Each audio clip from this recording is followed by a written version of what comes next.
5 beliefs that takes you out of alignment, dim your glow, affect your money, dull your beauty, take away your abundance. These are 5 beliefs that I've had to walk through with myself and also with my clients as well. Number 1, I have to earn rest, ease, or pleasure. I was the woman who couldn't just rest. I had to be working. I had to be doing something. I had to prove myself when really there was no need to do that. But I was in a constant phase of proving. This belief keeps us women in constant proving mode, because when rest becomes a reward instead of a requirement, our nervous systems never fully settles. Our glow fades when our body is always bracing, and alignment returns when our ease is treated as fuel, not a luxury. I had to learn this lesson the hard way. And now I am a recovering workaholic, a recovering worth prover. Belief number 2, if it looks effortless, it must not be valuable. And again, this applies to me and the clients that I have worked with over the years, because I have resolved this issue and I have been able to also work through it with my clients. For me, I'm always over efforting, overthinking, over giving. Like, I have to do more, I have to give more for it, for whatever I am putting forward to be seen as valuable. And this is because some women, like myself, we overwork, we over explain, and we overperform. We distrust what flows naturally. When I find myself doing certain things naturally, staying in my light, expressing my gift, it feels uncomfortable inside. It feels some type of way, and that is because it is flowing naturally. Like, I love speaking, I love dancing, I love reading, I love writing. And sometimes when my poetic self comes forward, I feel uncomfortable. I repressed that for so many years because I write easily. Writing comes easily to me. Speaking comes easily to me, but I have found myself hiding my voice because of the belief that my voice is not enough, that I have to do more than that, or that my writing is not good enough, that I have to do more than. So if it looks effortless, it must not be valuable. And our glow lives in what comes easily to us as women. Our gifts were designed that way because our alignment deepens the moment we stop equating struggle with worth. It's a self-worth issue when you keep thinking that it has to be hard, it has to be a struggle, it has to take so much out of you for it to be valuable. Belief number 3, I need to be more like her to succeed. And this is where comparison fractures our self-trust. Women, especially ambitious women, women who are goal-oriented, who are also feminine and trying to do things the joyful way.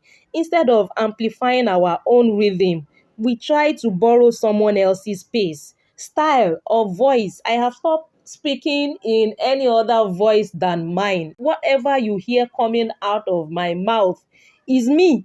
Whatever you feel from listening to me is me. I have stopped trying to compare myself to so many other women. And I am not saying those women are not doing great, but we can all be great. We can all shine in our individual lane without taking anything away from one another, because our glow amplifies our rhythm. Our glow does, because it is no longer ours. We are trying to be someone else. We are trying to copy. We are trying to duplicate, replicate, over effort, overthink. And this affects our success. It affects our body, our mind, our spirit, our soul. It affects the way we show up, the way we carry ourselves, because we feel like we have to be more like the other woman for us to be valuable, for us to be successful.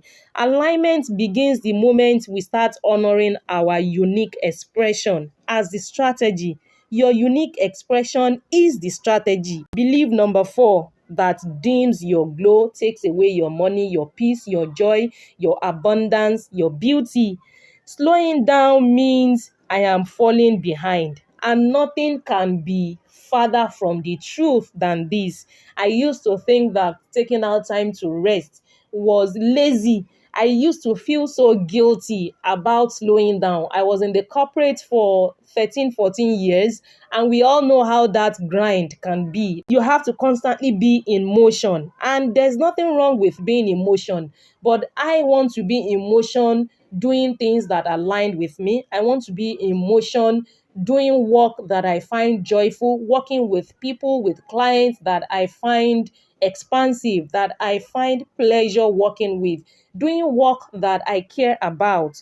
So slowing down for me was about recalibrating. It was about strategic redirection. I would find myself taking on jobs, and after a while I would crash and then take some time off work again, only for me to go back to the same cycle. So I had to make that decision for myself, by myself, that this toxic pattern has to end. It has to end. I either have to get myself to do what I love doing, serve people that I love to serve, or I don't do anything because it was taking a toll on my body. That toxic pattern of getting a job, quitting, took a toll on me until I decided to explore what actually appeals to me, resonates with me, and do that as work. And then it became easier for me to feel easy to rest. It became easier for me to take out time to rest, because we all know the drill. Like, you have to take permission for someone to give you time off to rest.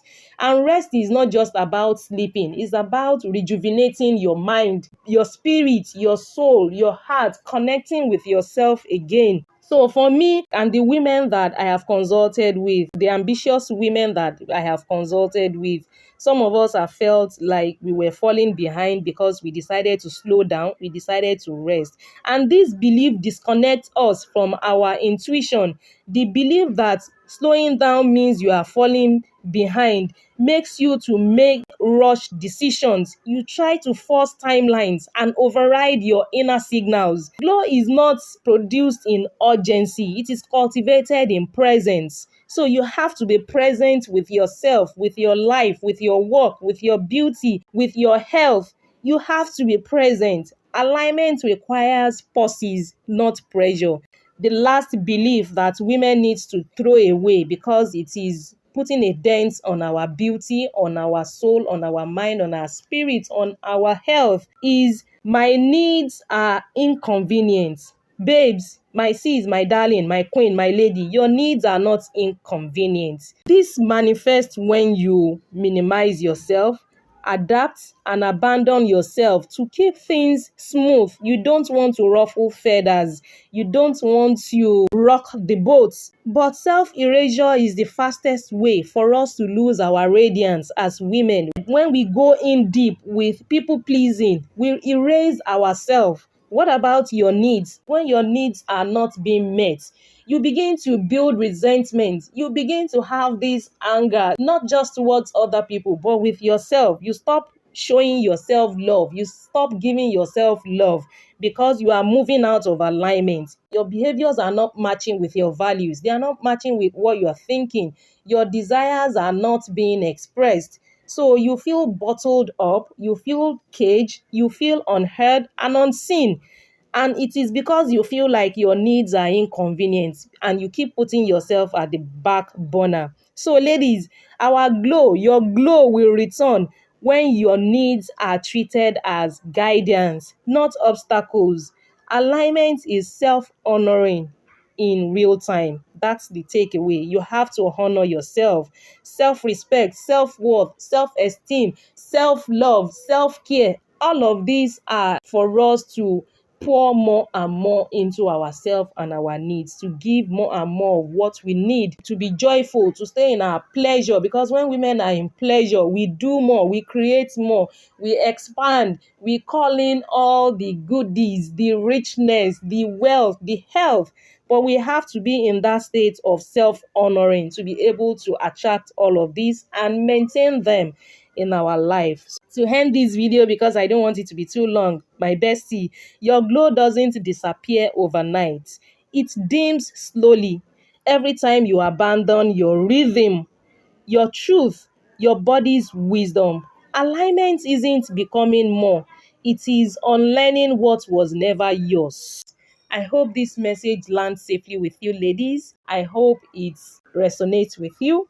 If you are interested in joining our Glow Up community, the Feminine Collective, Thriving Feminine Collective. I'm still having a hard time pronouncing that name, but that is our community where we talk about our health, our wealth, our happiness, our joy, our work, our style, our beauty as women, leveling up the different areas of our lives as a collective.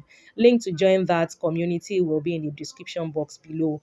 And if you are a creative entrepreneur professional, I am also available to work with you to help you create a joyful, calm, meaningful, magnetic, authentic, aligned, profitable, and sustainable personal brand online that is uniquely aligned with your unique design as a woman, your natural design, your talents, your gifts, your passion, your purpose, your interests, your values, your expertise, your skills, your knowledge, your lived experiences, your stories, because there are different pathways to make money, to get rich as a woman without abandoning yourself, without hustling. So I love to have those conversations with women in my community on a one-on-one basis. Link to book that clarity session with me will be in the description box below. Don't forget to subscribe to the channel, like the video, share the video, click on the notification button, and I'll see you ladies in the next one. Until then, stay feminine, stay grounded, stay confident, stay aligned, stay abundant, and keep blooming.